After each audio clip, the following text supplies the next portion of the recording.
Hey friends, and welcome back to another video. Let's talk finances, everyone's favorite topic. Today I'll be taking you through exactly how much I spend in a week living in Sydney, Australia. I work a full-time job as a data scientist in tech. I would say that I live a pretty balanced life, although I'm definitely more on the frugal side. I've also recently moved back home with my parents to save up some more money.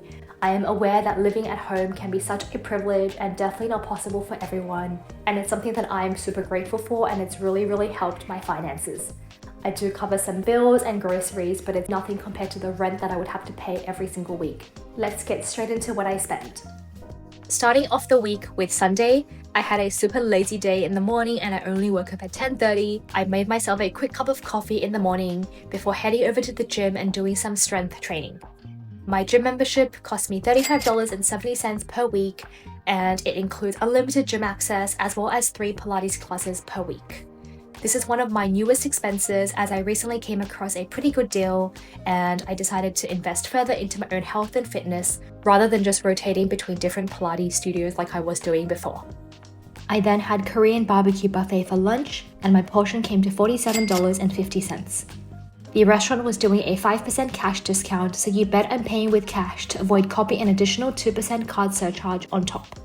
I then walked around these shops and picked up some groceries for $11, and I also couldn't resist some nice clothing items on clearance, and I ended up buying a dress and a sweater for $98. These were both take a further 30% off already discounted prices, and I rarely ever buy clothing items, but since I recently started a new hybrid role, I realized I needed more office basics that I could wear in winter. That is all that I spent on Sunday, and all up my total came to $192. Monday was an office day and I usually go in 3 days a week. I got a lift to the train station in the morning and then I took the metro into the city. The metros are packed like sardines and super expensive in peak hour, and the one-way in cost me $6.10. My company also does a coffee tab on Mondays, so I picked up a free coffee at a nearby cafe and then I spent my entire morning in meetings. We thankfully also have free lunch every day, and I know how privileged this might sound as I'm filming this, but it is the perks of working in tech, and I do work some pretty intense days. I made a second coffee in the afternoon and also had some snacks around the office, and because of this I didn't have the need to spend any money on any more food or drinks.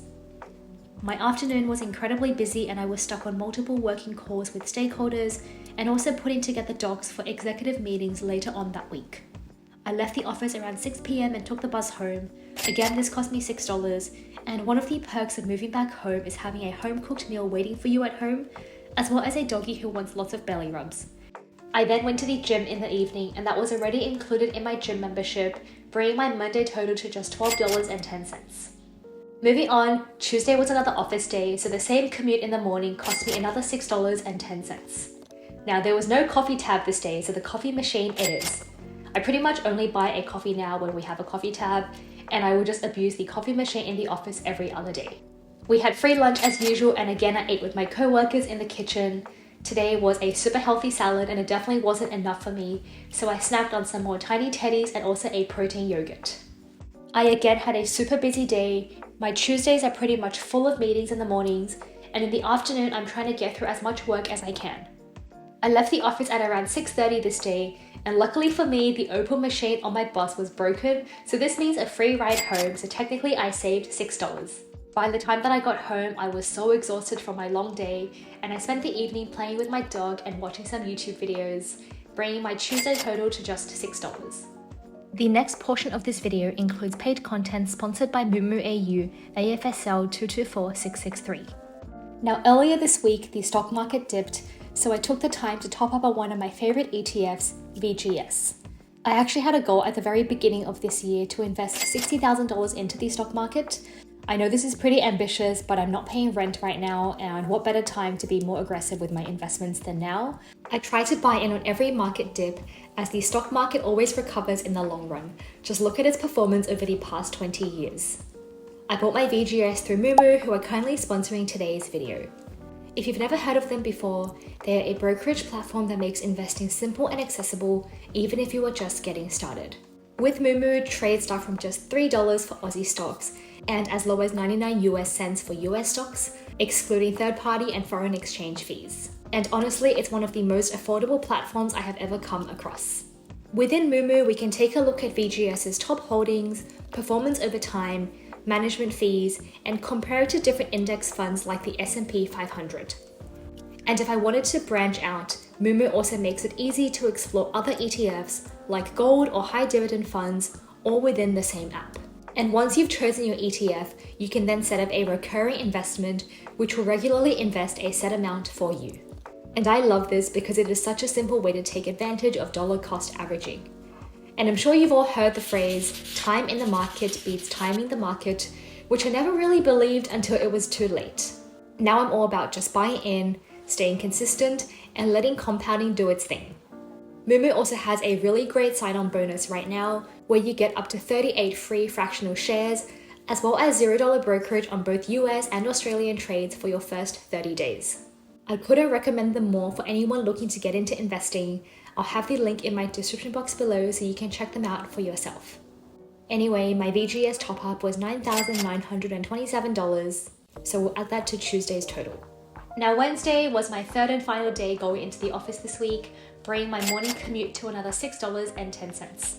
By now, I'm sure you all know how much I love my coffee, and it is the first thing I make when I get into the office, so no surprises there. Between my morning meetings, I also had time to fit in some online shopping. I've been wanting to buy an action camera for the longest time, but I couldn't justify spending $900 on an Insta360, so I ended up buying this AliExpress one up on the screen here for $42. I will let you know if it comes and if it's good. Now work was slightly less busy today, so I could actually relax a little bit and have a coffee chat with a colleague in the growth team. My shout, $11.46 for 2 coffees. And in the evening, I made plans with my friend for dinner in Chatswood. It had been a while since we last caught up, and we usually get Japanese food every time we hang out, so we continued this tradition and we got a bowl of ramen, some dessert, and a drink, which came to $40 in total. My off-peak train ride home was $3, and my partner picked me up from the train station, bringing my Wednesday total to $102. Alright, so moving on, Thursday was a work from home day, and it pretty much means it's the weekend already, so my morning commute was $0. I am not a morning person, as I'm sure you all know, and my alarm was set for 8:45 on Thursday morning, and all I did in the morning was get up, get ready, and then make a cup of coffee before starting my incredibly busy workday.